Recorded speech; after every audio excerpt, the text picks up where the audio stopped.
The hoopla surrounding Captain Marvel before it was even released was rather interesting. The way the recent advertisement of the film, or at least people's take on it, is so ridiculously politicized, even more so than Black Panther. It reminds me so much when Ghostbusters 2016 was previously announced. I will do a recap on that just for the lulz. You guys don't want to see the film, but you guys do want to see someone suffering from it. Misery loves company, and it's great entertainment. God help me. But the thing is, Captain Marvel is going to be released here about a week from now actually, and since it's a Marvel film, I want to see it without people or the ads telling me what the film is about. I don't want to spoil myself too much with the trailers. I did see some images that make it look like a sequel to Dragon Ball Evolution, but still, I don't really pay attention or watch the recent trailers of this film. There are, however, things that are quite interesting to talk about that makes this entire hoopla really stupid. I did talk about a brief controversy on Captain Marvel where people are apparently asking her to smile more. I guess I can see that with the first trailer that popped up at the time, but my take on that is I don't really see too much of a problem with it, but it's definitely not catcalling and it's definitely not harassment. That's ridiculous. But ever since then, I don't know. The people behind the film, the way the film was marketed, and the reaction towards the marketing just made people to be not interested to see the film at all. They expressed this sentiment on the Rotten Tomatoes page, which used to have about 31 to 38% of people interested to watch it. It's rather strange that they have this system in the first place because the people who don't want to see the film are more likely to not click on that. They just don't bother doing so. Only the active users at Rotten Tomatoes are going to do that, or people who are interested to bomb the ratings. So this is an interesting case where people are really spamming their lack of interest towards this film. Some people call it review bombing the film, but it's not really the film that they review bombed. It's the marketing. It gets people so confused that Rotten Tomatoes straight up removed the system entirely. But the question is, why are people so active in telling others that they don't want to see Captain Marvel? Why can't they just do what the fans did to Solo and just not bother seeing the film at all? Well, the situation is a bit exaggerated and in some parts caused by me, but I did some digging to find the actual truth, and it's actually even funnier. But before we get to it, I want to thank you guys so much for supporting this channel by liking or sharing my videos, subscribing or following me on Twitter. Thank you so much, guys. Also, huge thanks to all of those who sponsored me on Patreon, PayPal, and many other means that you can check out.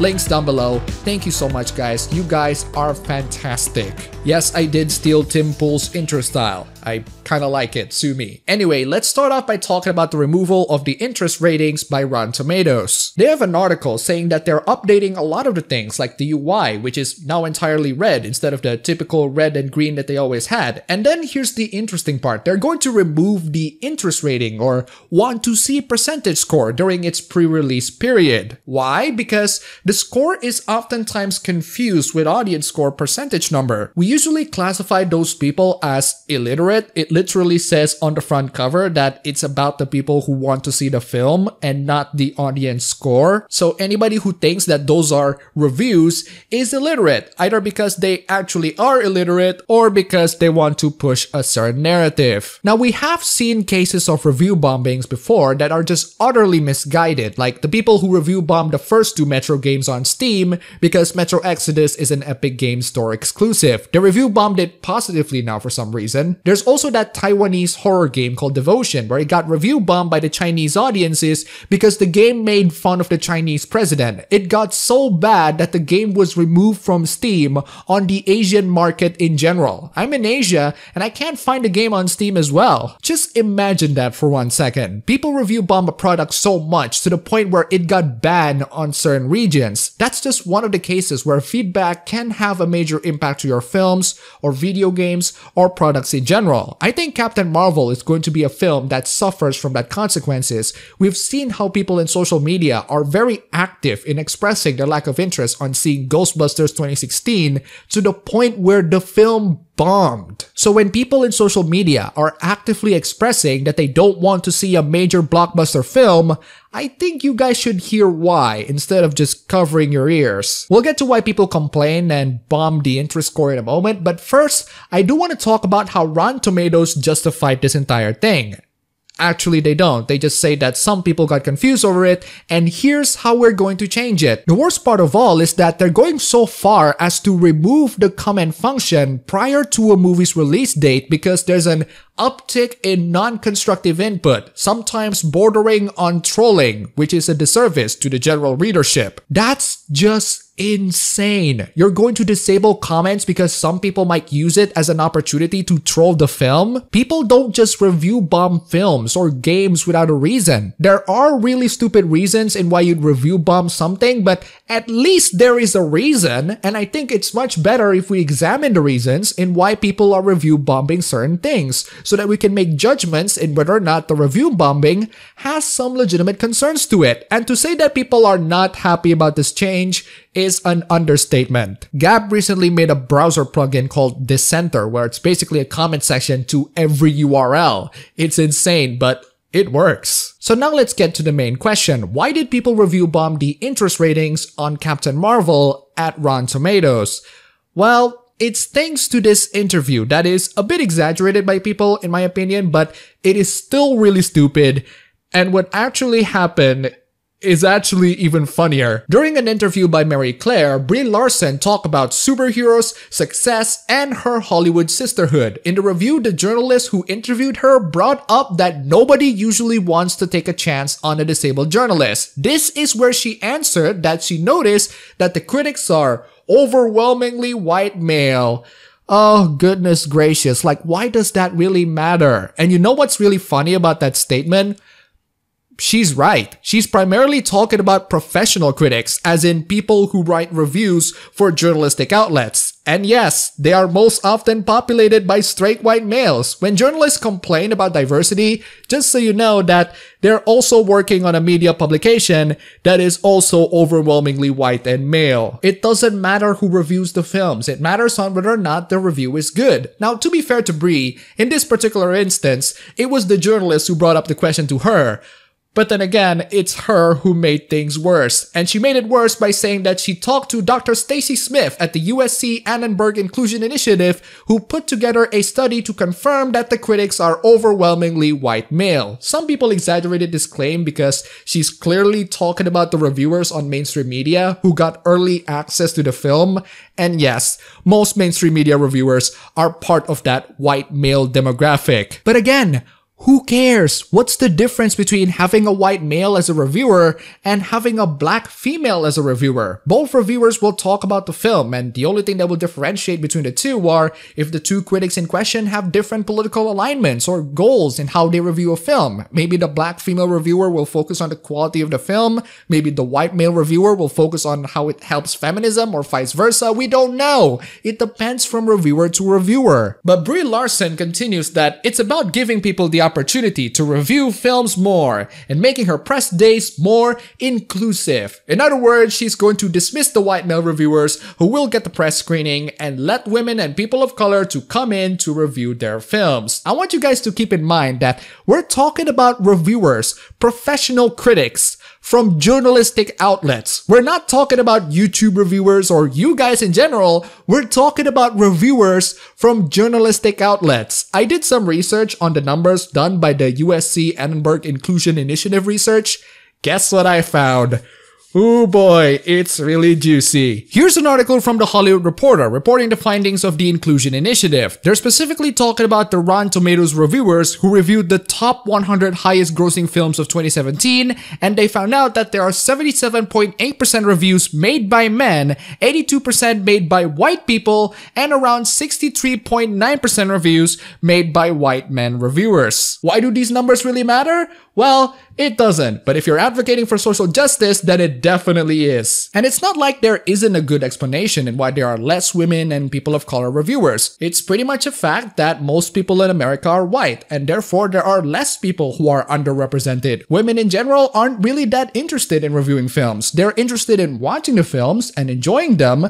The males, however, are very passionate about films, and they do want to talk about them, especially online with other people. I think the numbers on that chart reflects the reality of that situation. There's a significant lack of interest from women and people of color to review films. It's the same thing with video games, especially esports, like the one that I talked about in another video. Women aren't really interested in competitive spaces, the same way they aren't really interested in reviewing films. They want to talk about things that they are passionate about. Films could be one of them, but the numbers show a lack of interest. And if people aren't interested, you're not going to get them. If your narrative is that women and people of color aren't given enough opportunities to shine as reviewers, considering that the data is talking about the professional critics on Rotten Tomatoes, who is the one that doesn't give enough opportunities? It seems like that it's you guys who did it. This is ultimately what makes this entire thing so funny and ironic. Brie Larson, the Hollywood Reporter, and many other journalistic outlets